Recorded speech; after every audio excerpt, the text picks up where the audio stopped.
ربي زدني علما وارزقني فهما وألهقني بالصالحين ربي زدني علما وارزقني فهما وألهقني بالصالحين برحمتك يا أرحم الراحمين. الفاتحة. أعوذ بالله من الشيطان الرجيم. بسم الله الرحمن الرحيم. الحمد لله رب العالمين الرحمن الرحيم مالك يوم الدين إياك نعبد وإياك نستعين اهدنا الصراط المستقيم صراط الذين أنعمت عليهم غير المغضوب عليهم ولا الضالين آمين. Assalamualaikum warahmatullahi wabarakatuh. Hamdan wa syukran lillah wa salatan wa salaman ala rasulillah wa ala alihi wa sahbihi wa mawalah amma ba'd. Sa'adatil mukarramin, para satid, para hujat, para sepuh, tokoh masyarakat yang menghormati, Bapak RT, Bapak RW yang menghormati, juga Ketua DKM beserta jajarannya yang menghormati, kemudian Ketua Yayasan beserta jajarannya yang menghormati, Ahina fillah Bapak Ustadz Nanang yang menghormati, ibu-ibu yang menghormati, dan seluruh jamaah sholat subuh dan pengajian Masjid Jami Al-Huda Kampung Buaran Jati Asih yang kami hormati, Kampung Bulak ya, Kampung Bulak Jati Asih yang kami hormati.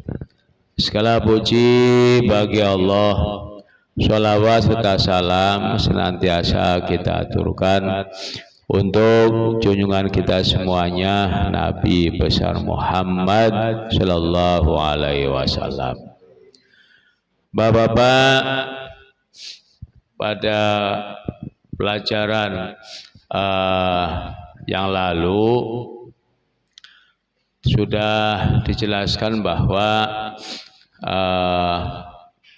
orang alim itu ada tiga.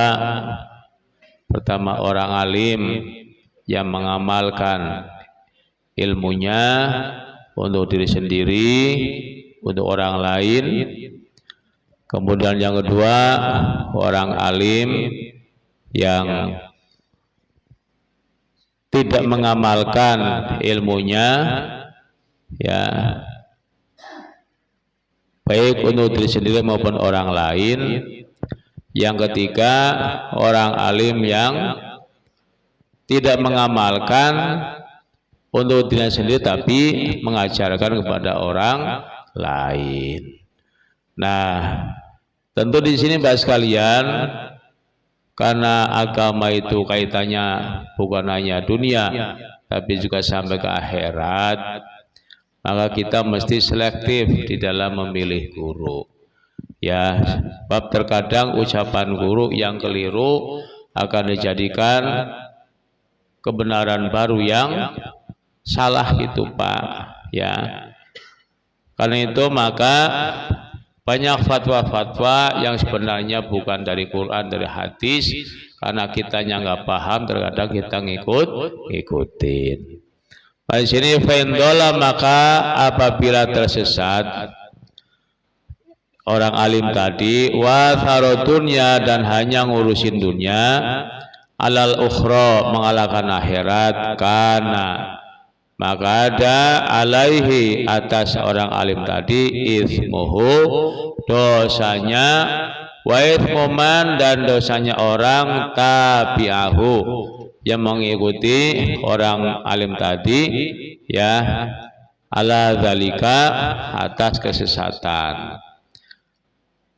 Bapak sekalian, orang yang alim ya, termasuk para guru, para kiai, ya, kan bisa saja Bapak sekalian melakukan kesalahan-kesalahan, ya. Kesalahan itu bisa saja karena tekanan para penguasa gitu. Pak, biasanya kayak gini Pak, ya, beda penguasa kan beda cara Pak, ya. Jangankan di Indonesia, di Arab Saudi udah ngaco Pak, ya, udah ngaco. Sekarang MBS sudah mulai berkuasa kan Pak, Muhammad bin Salman udah berkuasa nih. Itu Pak yang saya lihat di medsos, ya, waduh, lebih parah Pak daripada Jakarta.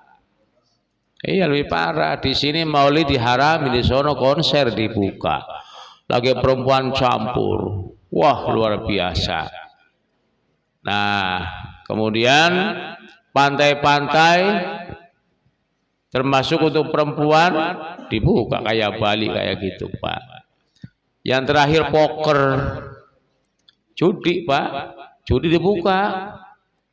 Ya kalau lihat kostumnya apa, seolah-olah Islami, pada pakai gamis, ya kan?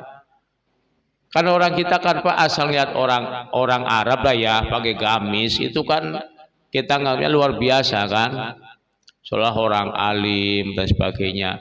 Ternyata di Arab itu cuma ya sebagainya casing doang Pak. Itu yang main poker ya pakai gamis lengkap Pak, ya. Nah, apa ulamanya diem Pak? Ayo, apa ulama Arab diem melihat kemaksiatan yang merajalela luar biasa?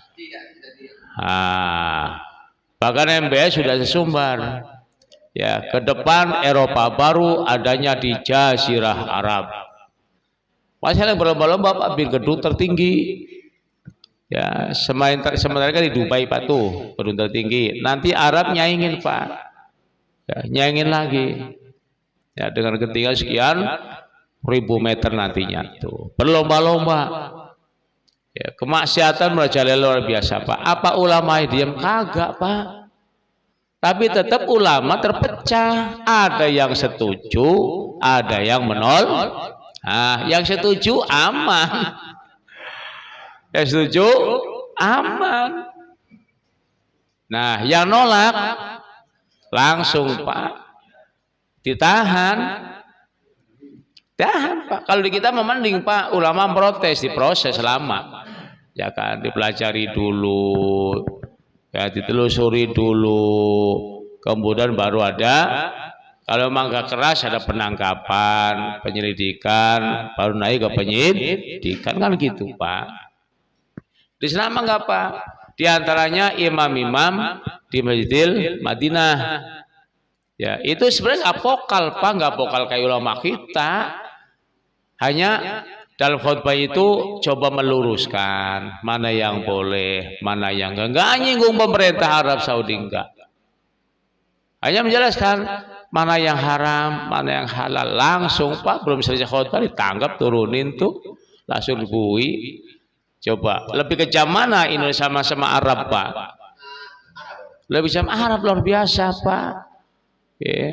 Jadi para ulama itu bisa saja Pak kayak Arab Saudi menyetujui, ya kan, konser-konser, menyetujui apa pemain poker yang terbuka, menyetujui pantai-pantai dibuka dan sebagainya. Yang menyetujui aman. Ini termasuk orang dolun Pak, orang tersesat. Ketika dia memfatwakan itu boleh, maka orang lain akan ikut membenarkan. Maka orang seperti ini Pak dosanya luar biasa. Pertama dosa diri sendiri, dan kedua dosa orang yang mengikuti fatwa dia. Awas Pak, pulus mah nyaman, ya nyaman Pak, tapi akhirat siap menghadang Pak. Di semua negara seperti itu. Ya, tokoh-tokoh ulama ditekan oleh penguasa. Nah, ujungnya apa? Pecah. tiga, ada yang pro, ada yang kontra, ada yang pasif. Iya diem baik gitu Pak. Yang diam termasuk ataful iman, selemah-lemahnya iman, meskipun nantinya nggak bermasalah Pak. Iya, yang tegas tangkep, ya. Nah, yang menfatwakan boleh aman, itu. Yang pasif aman juga Pak. Itu di semua negara. Ya, jangankan negara-negara seperti kita yang bukan negara Islam Pak, negara Islam saja ditekan oleh para penguasa. Tuh, dulu di Mesir kayak gitu, di Libya kayak gitu, terus di Irak kayak gitu, di Palestina ulamanya juga nggak sama Pak. Maka satu persatu tumbang. Tuh. Jadi kalau pikir Pak masih ademan Indonesia Pak, segala-galanya ulama Indonesia belum langsung ditangkap Pak. Ya tidak langsung ditangkap. Oh, bahkan di kita kan kalau ada yang melaporkan baru ditangkap, kalau nggak ada aman. Kan gitu Pak ya. Itu kita bukan negara Islam. Yang Arab yang asli Islam itu kalahkan di sono Pak. Pemerintahnya, rejimnya daripada di kita. Kita kalau ada yang laporin aman, kalau ada yang laporin baru diproses Pak. Ya gitu. Jadi Bapak sekalian awas hati-hati, di kita banyak ulama-ulama yang mungkin kena tekanan menfatwakan hal-hal yang terkadang menyimpang dari Quran dan hadis. Ya kayak gini resikonya dua. Satu, nanggung dosanya sendiri. Yang kedua, dosanya orang yang mengikuti. Kemudian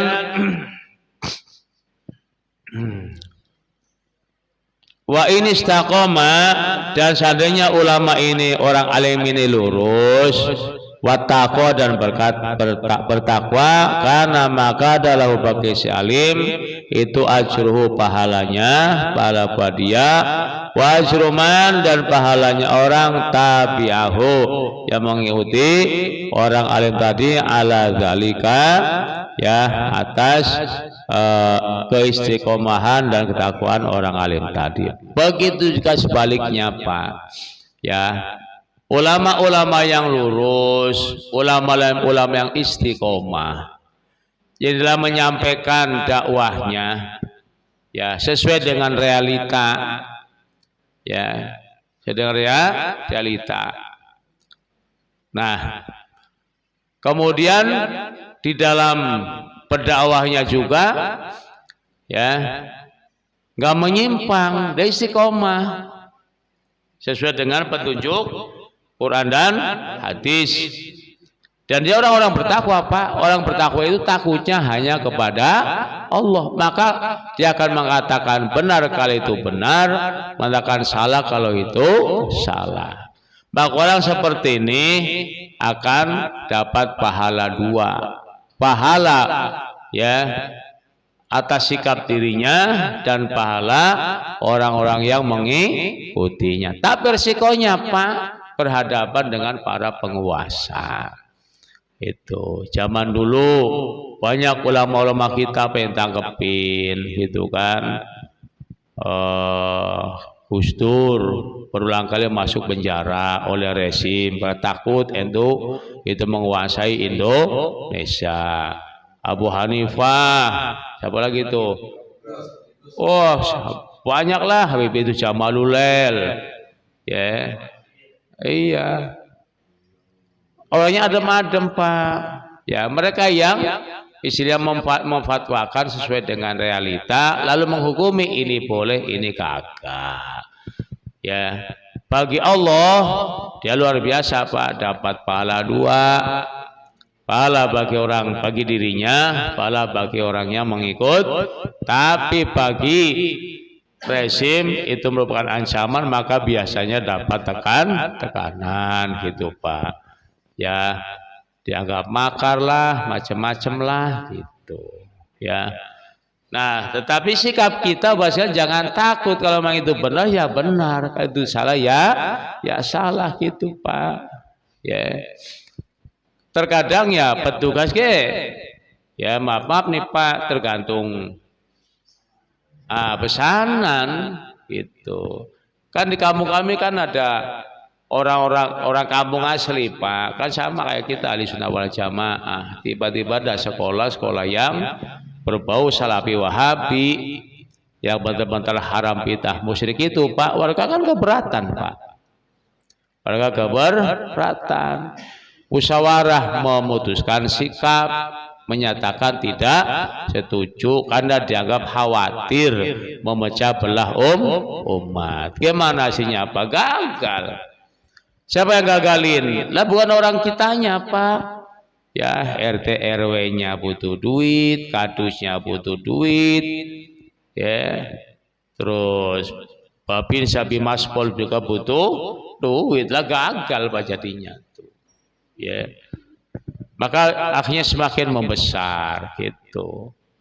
Nah, jadi Bapak sekalian, ya terkadang ya itu apa namanya lurus tapi dapat tekanan gitu, ya. Oke Bapak sekalian, tapi kita ikutin ulama yang lurus ya Pak. Ikut ulama yang lurus. Kalau tahu itu salah, ya jangan ikutin. Saya ikutin lah, kita kena dosa juga Pak, ya ikut kena dosa juga. Kemudian wa yambahil alimi bi umuriddini az-zahirati. Kemudian seyogianya bagi orang yang berilmu, orang yang alim bi umuriddini, memahami perkara-perkara agama az-zahirati yang zahir, ya, ayudhayifa, menambah ila zalikal ilmi, kepada ilmu itu bil akhlakil batinah, dengan akhlak batin, min sifatil qulubi, dari sifat-sifat hati, ya. Kemudian wal ilmi biasrul a'mali, dan ilmu rahasia-rahasia daripada amal-amal perbuatan, wa fatihah, dan celah-celahnya. Nah Bapak sekalian, orang alim juga pas seyogianya, ya, harus paham perkara-perkara agama yang zahir, ya, seperti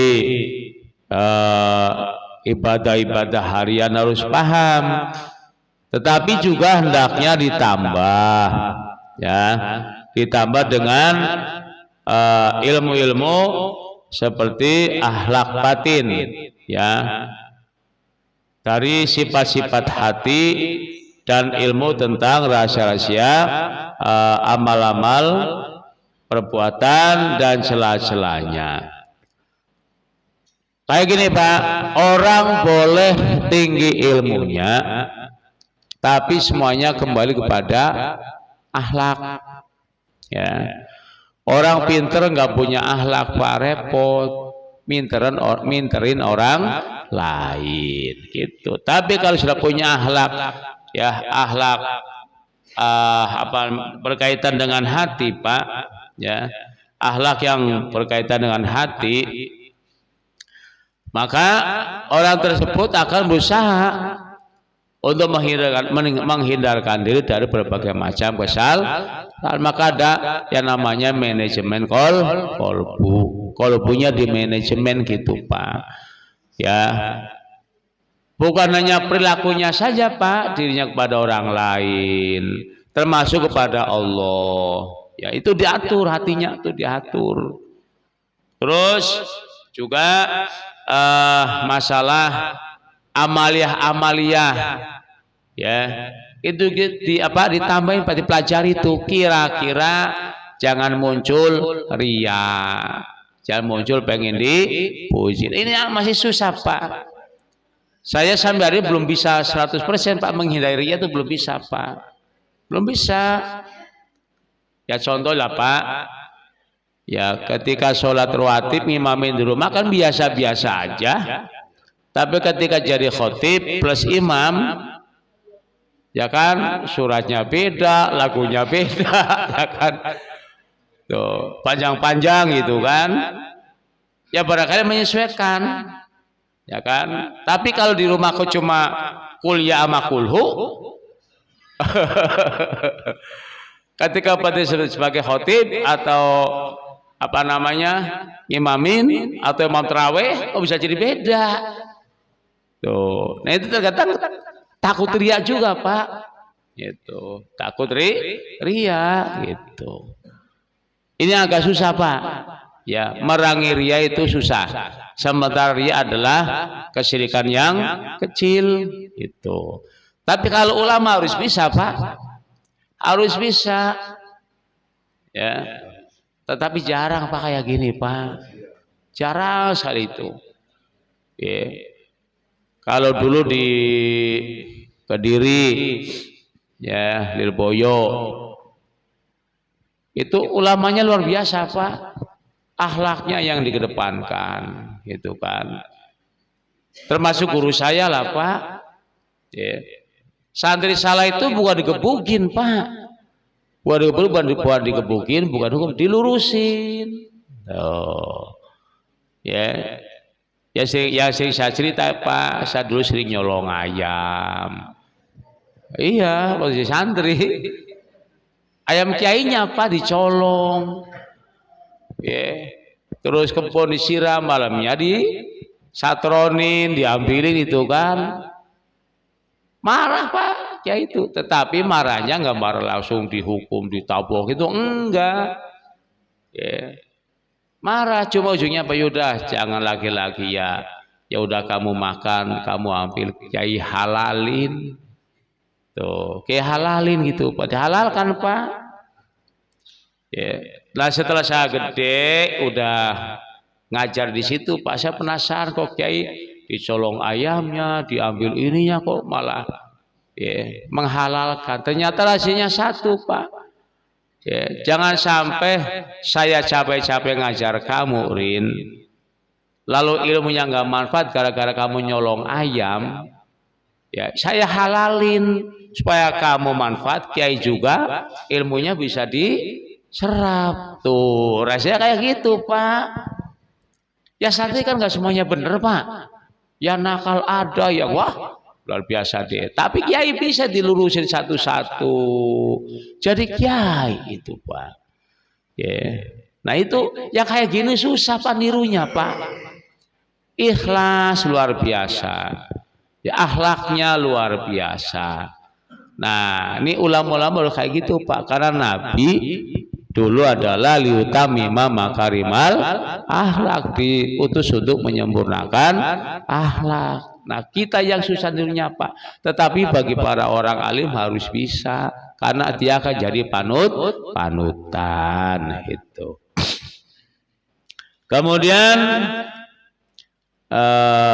wal ilma, tadi maf'ul ya, wal ilma bil wa'di, dan ilmu atau mengetahui bil wa'di dengan janji, wal wa'idi dan ancaman, al waqi'aini. Ya, apa ini? Al-waqi'aini yang terjadi atau terdapat fil kitab, di dalam kitab, wasunati dan sunnah. Nah, terus orang alim itu harus ya paham juga tentang janji dan ancaman. Karena Nabi diutus untuk basyiron wa nadhiron, menyampaikan kabar gembira ya bagi orang yang nurut, menyampaikan kabar yang enggak enak bagi orang yang membangkang, ancaman. Nah, maka para ulama itu harus memahami betul, meresapi betul tentang janjinya Allah dan ancaman Allah. Tuh, jangan sampai dia peletar-peletar ngajarin orang, dia sendiri nggak karu-karuan, maksudnya kayak gitu Pak. Ya, jangan sampai di sini nggak karu-karuan. Itu kan ada Pak di yang sering saya cerita Pak. Ya biasa motifnya itu uang-uang juga sih Pak, uang-uang juga. Ada ustazah suaminya meninggal.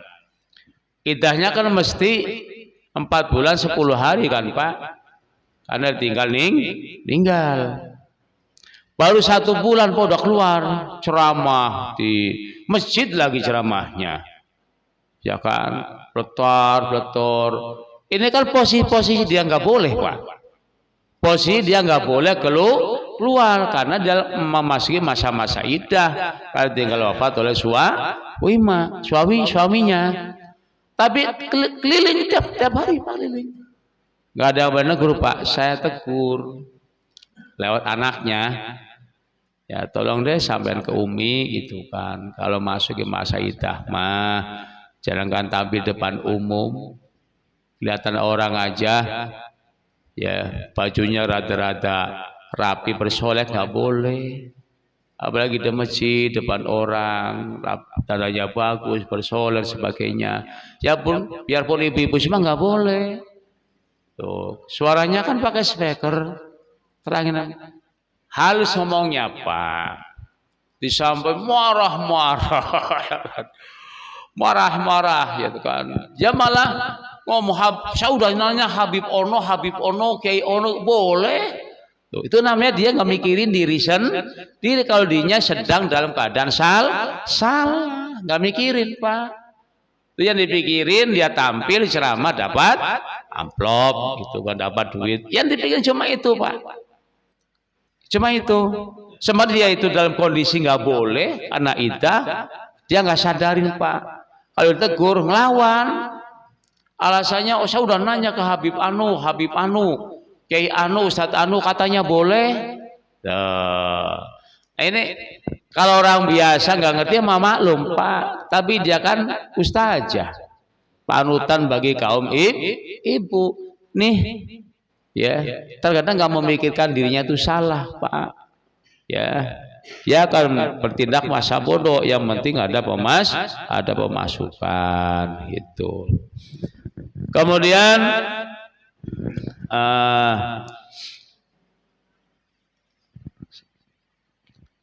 jadi harus paham ya Pak ya, janji Allah seperti apa, ancaman Allah seperti apa, maka hidupnya harus hati-hati. Jangan-jangan yang dikerjakan itu wa'id, dapat ancaman, ya bukan apa janji dari Allah gitu, bukan wa'ad, ya bukan janji Allah bakal dikasih kenikmatan. Makanya harus paham Quran sama hadis sama sunnah, harus paham gitu Pak. Ya. Tempo-tempo kan kayak gini Pak, timbang bisa baca tahlil udah dianggap ustad, ketika jadi ustad diangkat jadi amil, ketika jadi amil ngerasanya ketua agama kalau di sono Pak. Di saya itu kalau amil dianggapnya ketua agama. Tahu kalau di sini mah apa ya, nggak tahu di sini, kalau di kampung saya mah kayak gitu Ustad.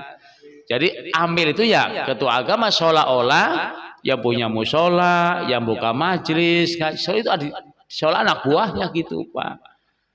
Tuh. Terus udah gagah tuh, udah kayak gitu dianggap jadi MUI, waduh tambah keren itu Pak. Ya, ketua MUI, rasanya ketuanya ulama desa, harus tunduk, padahal gobloknya minta ampun Pak. Ya, Quran nggak ngerti, hadis nggak ngerti. Tuh, nah yang kayak gini hati-hati Pak nih. Ya hanya casingnya doang jadinya Pak. Tidak punya langkah-langkah ketika berhadapan dengan masalah. Karena nggak ngerti Qurannya, nggak ngerti hadisnya. Tuh, ya. Kemudian wa dzikri thawabil muhsinina, dan selalu menyebut-nyebut pahalanya orang-orang yang berbuat baik. Coba kita, maksudnya kalau ulama yang soheh ya Pak ya, ulama yang benar itu dia juga apa namanya introspeksi Pak, gimana kehidupan ulama-ulama zaman dulu ya, kita ikutin. Kan ulama zaman dulu mah apa nih, apalagi ulama pesantren cenderung nggak punya usaha Pak. Ya hanya ngajar. Tapi Allah jamin rezekinya Pak, nggak pernah kurang. Yang lain haji, dia haji. Yang lain umroh, dia umroh. Yang lain bikin rumah, dia bikin rumah. Yang lain bini satu, dia mah 3. Keren kan? Keren. Ya. Orangnya biasa-biasa aja. Keren. Ya. Coba kehidupannya gimana Pak? Ternyata kalau malam nggak ada yang tidur Pak. Nggak ada yang tidur. Satu, ya ngedoain biar anaknya nanti jadi bisa melanjuti. Yang kedua, doain santrinya Pak. Doain santrinya. Tuh. Maka jamaah kata saya Pak, ya saya jagonya nyolong ayam. Ya, teman saya dari Sumedang jagonya nyolong tebu. Karena di pinggir pondok itu ada kebun tebu. Ya. Jagonya tebu dia Pak. Asal kereta lewat krosak dapat satu ikut panggul. Makan rame-rame itu kan. Bos, badar Pak jam sama Pak. Ya. Yang unik ini Pak. Waduh bebek berak Pak di teras kamar. Wah kurang ajar nih. Udah diambil nasi Pak, sanclok terus. Lah bebek kan ngikutin Pak. Nyampe kamar, klek, tutup, sembelih. Nakal Pak. Tapi apa yang dilakukan Kiai Pak? Malamnya nangis. Buat turunannya, buat santrinya. Tuh. Maka badar-badar ya Pak, alhamdulillah akan sama jadi semua Pak. Iya. Sekurang-kurangnya kayak kampung lah Pak, yang kualitasnya tidak diragukan karena tetap pada bisa baca kitab kuning Pak. Tuh perilaku yang dulu mah kayak gitu Pak. Ya setelah materi rugi loh Pak, rugi. Cuma terakhir ketika pada mau boyong, pada mau pulang terakhir Pak, ya ngomong kalau kalian pernah makan barang orang kampung. Ntar kalau udah sukses kesini lagi beresin, bayarin, gih Kiai. Saya dari sini Pak mikir iya dulu ngutang warung nggak dibayar saya nih. Di warung ini segini. Ingat ucapan Kiai Pak, begitu ada rezeki ya pulang kampung kan lewatin pondok Pak, mampir dulu. Sampai ke kiai, ke warung-warung dibayarin. Maaf ya, waktu saya mondok tahun sekian punya utang belum dibayar. Lu orangnya gitu kan. Iya Bi, ya udah tuh atur nuhun tuh. Terima kasih. Alhamdulillah Pak beres itu kan. Yang belum ketemu yang punya entok Pak. Asal orang yang nggak ada gitu Pak. Ya, itu kayak gitu Pak perilakunya. Malam tuh nangis, doain anaknya, turunannya, sama santrinya. Maka badaki jadi kiai dulu mah Pak. Itu. Kalau sekarang kan beda Pak. Pesantren, ya santri-santri terima bersih, ya makan tinggal makan, baju tinggal make. Orang tua kalau ngirim bawa Indomie, daging kering, sarden, aduh. Enak banget Pak sekarang mah, ya kan? Tidurnya pakai kasur, ya. Terus gurunya nggak kayak zaman kiai saya dulu Pak. Ya selesai pembelajaran selesai. Jarang yang malam nangis jarang Pak. Maka lulusannya kadang-kala lama-lama di pesantren tapi baca kitab kuning kagak bisa. Tuh itu Pak. Jadi makanya kita perlu ya mengingat-ingat bagaimana dulu orang-orang soleh, orang berbuat baik, mungkin para kiai bersikap tuh gimana. Ternyata hasilnya bagus-bagus Pak. Ya bagus-bagus berkualitas semua gitu. Wa iqabil musiina, dan kita juga harus melihat bagaimana hukuman bagi orang-orang yang berbuat kesalahan, berbuat kejahatan. Ya banyak ceritanya lah Pak, bagaimana Fir'aun dengan kekuasaannya aku jadi Tuhan gitu kan. Bapak tahu kenapa Fir'aun aku jadi Tuhan? Di samping dia berkuasa, ya kan?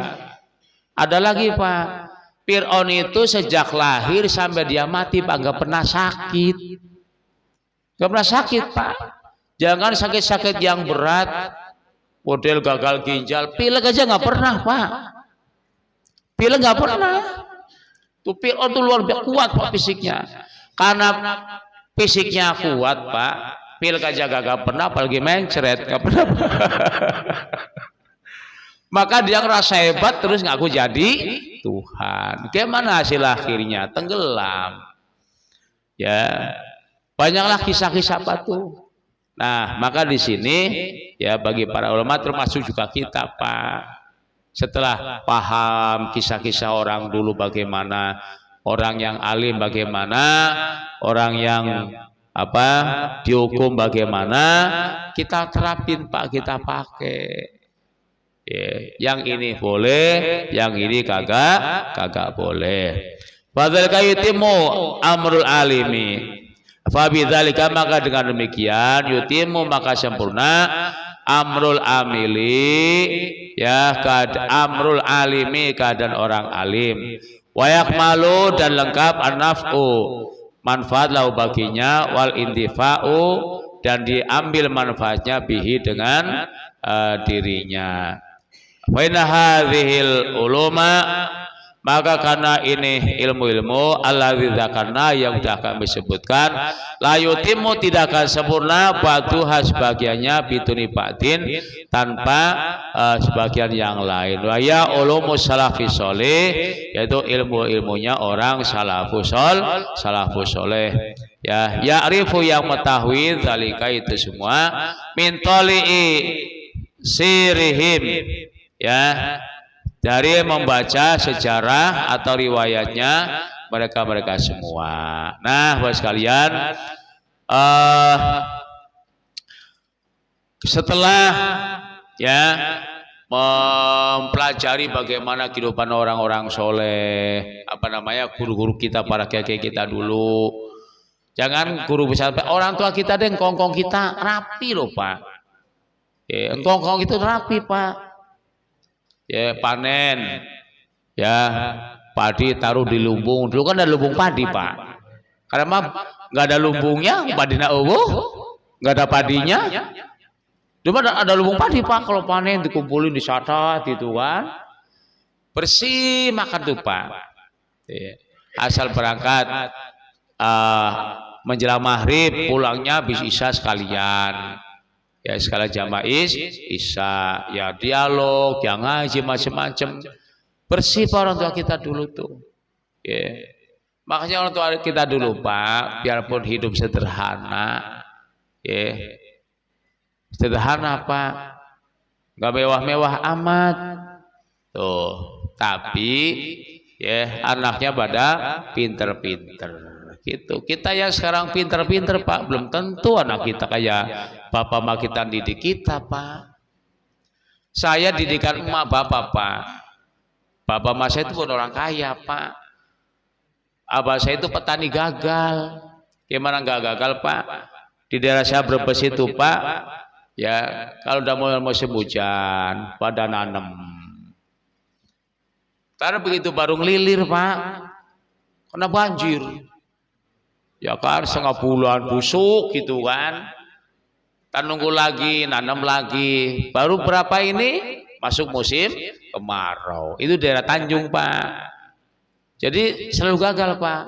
Nah kalau selalu sumber bawang itu bagi yang modal gede Pak, yang modal kayak bapak saya mah kuli ya kan orang sini kalau saya pulang kampung, Pak Ji jangan lupa ya oleh-olehnya bawang. Lah emang disuruh mak saya nanam. Lah kagak. Ya kan soalnya saya tinggal ngambil gitu Pak ya. Iya, itu. Ya. Itu susah Pak, susah. Tapi mak saya Pak bisa didik saya kayak gini Pak. Ya, istilahnya di dua posisi, satu di pendidikan formal S1, yang kedua di pendidikan pesantren, semuanya tuntas Pak. Tapi saya yang sekarang sarjana Pak, tuntas kita belum tentu didik anak saya sehebat mak saya, belum tentu Pak. Buktinya apa? Yang pertama, saya kirim ke Tangerang, pesantren modern. Ya kan, selesai masuk UIN Yogyakarta lewat SMPTN. Terus saya pisah sengaja tempatnya di Al-Munawir, pesantren Al-Munawir Krapyak. Ya kan di situ bolak-balik pakai motor. Biar kuliah ongko, ngaji ongko. Nah, selesai lanjut S2, Pak. Ketika pulang dites bahasa Arab bisa, Pak. Ya, kalau bahasa Inggris bapaknya kalah. Kalau bahasa Inggris bapaknya kalah. Bahasa Arab dia bisa, tapi baca kitab kuning secara nahwiyah belum bisa, Pak. Tuh, berarti saya gagal Pak ngurus anak, Pak. Nggak sehebat mas saya didik saya. Tuh. Barangkali orang tua dulu apa makanannya bersih. Ya mungkin kayak saya kan satu kerawok ya Pak ya, apa jadi makan. Ya. Gitu. Kalau orang tua dulu kan nggak Pak, bersih gitu kan. Nggak ada yang dimakan. Ya, apa saja Pak. Kangkung direbus, pakai cabai, diulek Pak, dicolek. Cuma itu doang Pak. Saya pernah pulang Pak. Minta duit itu biasa udah waktunya Pak. Ma Abah lagi makan Pak. Makan nasi berak, pakainya itu Pak. Kangkung direbus, terus bikin sambal, itu doang udah. Gak aneh-aneh. Tuh, itulah orang dulu Pak. Ya hebat-hebat itu kan. Nah, maka perlu kiranya kita mau pelajari kehidupan mereka. Karena mereka biarpun pas-pasan secara duniawi, tapi mereka pada sukses ngurus-ngurus anak. Ya, ngurus generasinya. Ya, supaya apa? Sempurna ya amaliyahnya, sempurna ilmunya, bisa bermanfaat, bisa dimanfaat oleh orang lain. Nah, perlu juga kita mempelajari gimana kehidupan ulama salaf. Nah, sekarang lagi rame Pak, ada salafi, ada wahabi, ada salafiyah. Ya, kalau lagi rame nih Pak. Ya, hilangnya tren. Nah, biar Bapak nggak keliru Pak. Kalau Bapak masuk pesantren ahli sunnah wal jamaah, pesantren kayak saya Pak, ya kayak Pak Ustadz Nanang nih, pasti ada tulisan Al-Mahadus Salafiyu Al-Islamiyu, baru nama pesantrennya. Pesantren Islam As-Salafiyu ngikutin ulama salaf, As-Syafi'iyu ngikutin Imam Syafi'i, baru nama pesantrennya. Lalu di pondok yang dipelajari kitab-kitab salaf. Kitab-kitab karangan ulama-ulama zaman bahula. Tuh, induknya merujuk ke Imam Syafi'i, Hanafi, Maliki, Hambali. Berarti orang-orang pesantren ahli sunnah jamaah sudah ngikutin ulama salaf. Tapi nggak ngaku salafi.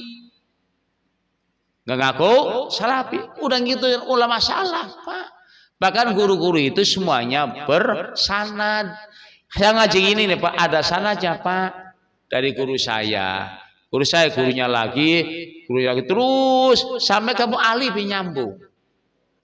Begitu Pak. Kalau Quran nyambung Pak. Ke Malaikat Jibril itu 26 sanad Pak. Saya Kiai Min Sirot, Kiai Min Sugiarwani Kudus dari gurunya terus sampai ke baginda sahabat Utsman, baginda Rasul, terus Malaikat Jibril. Jadi pesantren itu Pak, tiap kitab ada sanadnya sampai ke gurunya, sampai ke mualifnya. Ya, rujukan terakhirnya sampai ke ya para imam mazhab 4, terus sampai ke para sahabat. Jadi kalau urusan salafi Pak, ya pesantren pesantren NU, pesantren Ahlussunnah wal Jamaah sudah salafi, ngikutin ulama zaman bahula. Muncul gerakan baru nih Pak nih. Belajar di Indonesia ya hanya SD, SMP, SMA, berangkat ke Arab ya, ke Madinah, kumpul Qura, lama di sono ya, udah lama di sono kehilangan, lupa budaya sendiri, balik-balik yang dibawa budaya sono. Langsung dah balik-balik dari sono langsung ya ziarah kubur musyrik, kan? Apalagi Maulidan bid'ah. Ada 2 tahap, Pak. Kalau yang kesononya sebelum Wahabi berdiri, sebelum Arab Saudi muncul, maka hasil produknya apa? Basim Asy'ari dari NU, Badahlan dari Muhammadiyah, terus Syekh Yasin Padang, terus Syekh Minangkabau, Syekh Tremas dari Tremas, orang-orang hebat, Pak. Itu kalau sebelum munculnya Arab Saudi. Begitu bergejolak tahun 1930 baru bergejolak, ya kan? Terus Najd itu didukung sama Wahabi, ya, bersekutu dengan Inggris lawan Turki Utsmani, terus menang, maka muncullah Saudi Arabia. Saudi itu nama bin Saud, Arabia emang orang Arab, Saudi Arabia, bentuknya kerajaan. Dari saat itu, Pak, semuanya dirombak sama Wahabi itu. Melegaga seperti ini, maka santri-santri yang dulu di situ pada pulang menyelamatkan kitab-kitab yang dipelajari, dibawa balik. Makanya Sahih Bukhari yang dipegang oleh Mbah Hasim, yang sekarang ada di Tebu Ireng, dan Sahih Bukhari yang dibawa oleh mahasiswa yang pulang sekarang dari Arab beda. Paham, Pak? Bedanya banyak yang dihilangin. Banyak yang dihilangin, Pak. Jadi kalau pengen tahu Bukhari Muslim yang asli, adanya di Tebu Ireng, ada di Krapiak Yogyakarta, di pesantren-pesantren tua. Ada, Pak. Lengkap. Tapi kalau Bapak sekarang anaknya mondok ke Madinah, pesantren di Madinah University atau di Ummul Qura, pulang-pulang Sahih Bukhari Muslim dibawa, udah beda, banyak yang dibuang. Karena mereka referensi pakai Syekh Al-Albani. Al-Albani bukan orang alim, Pak. Al-Albani itu ya hidup di abad 19 setelah munculnya rezim itu. Ya, yang mendesain ini enggak ini doib, ini so, itu dia. Maka banyak yang dibuang, termasuk hati-hati seperti ziarah kubur, dibuang-buang gitu, Pak. Ya. Nah, buat sekalian, jadi kalau orang-orang dulu kitab itu yang asli ya adanya di pesantren-pesantren tua, masih asli itu, Pak. Ya. Seperti hadis kalau kita sholat, Pak, ya, Allahu Akbar kabira walhamdulillahi katsira wa subhanallahi bukratan wa asyira. Udah nggak ada. Udah nggak ada, Pak. Di Bukhari nggak ada, Muslim nggak ada, udah nggak ada. Udah nggak ada, Pak, tuh. Ya, udah dihilangin. Ya, itu. Nah, bos sekalian, terakhir, ya. Jadi kalau urusan salafus soleh kita udah ngikutin, Pak. Udah ngikutin salafus soleh. Cuma salafus soleh kita mah ya pesantren, ya, Aswaja, Ahli Sunnah wal Jamaah, yang adem, yang sejuk, kitabnya asli. Ya, tapi yang datang dari sana sekarang ini, Pak, juga ngaku salafi. Hanya karena kitabnya udah banyak yang hilang, udah banyak yang dibuang, maka salafinya jadi beda. Maka sekarang berhadapan-hadapan, Pak, salafi dengan salafi. Kita salafi, dia salaf, berhadapan-hadapan, Pak. Kata kita kunut ada dalilnya, kata dia kagak ada. Kata kita ziarah kubur boleh, kata dia musyrik. Tuh, kita ngikutin produk yang asli, dan itu produknya udah dibuang. Tuh, tapi kan udah digodongnya kayak gitu, Pak, ya, ngakunya paling benar, terus nyalain orang lain, padahal banyak yang dibuang. Ya, tapi kalau salafi yang asli, ya, itu lengkap, Pak. Jangan salah loh, Pak. Basim itu hafal kutubus sitah. Ya, pendiri NU Basim nih, Pak. Hafal kutubus sitah, Bukhari, Muslim, Tirmidzi, Abu Dawud, Nasai, Ibnu Majah. Di samping hafal Quran, Pak. Beliau kalau bulan Ramadan, Pak, kita kan tadarusan, Pak. Kalau dia tadarusannya hadis. Hadis, Pak. Bukhari dulu itu ratusan ribu hadis loh, Pak. Bukhari saja 6.000 berapa? 600.000 hadis. Belum Muslim. Hafal, Pak. Hafalnya lagi bukan cuma lafaznya doang Pak, silsilahnya. Hadis ini dari ini terus sampai ke Rasulullah. Masing-masing hadis hafal. Hebat Pak. Tuh, Basim itu Pak. Yang baru pulang dari sono hafal beberapa hadis. Lawan. Ngecek. Makanya sekalian ikutin kiai-kiai produk pesantren ahli sunnah wal jamaah, ada sanadnya Pak semua, bisa dipertanggung jawabkan.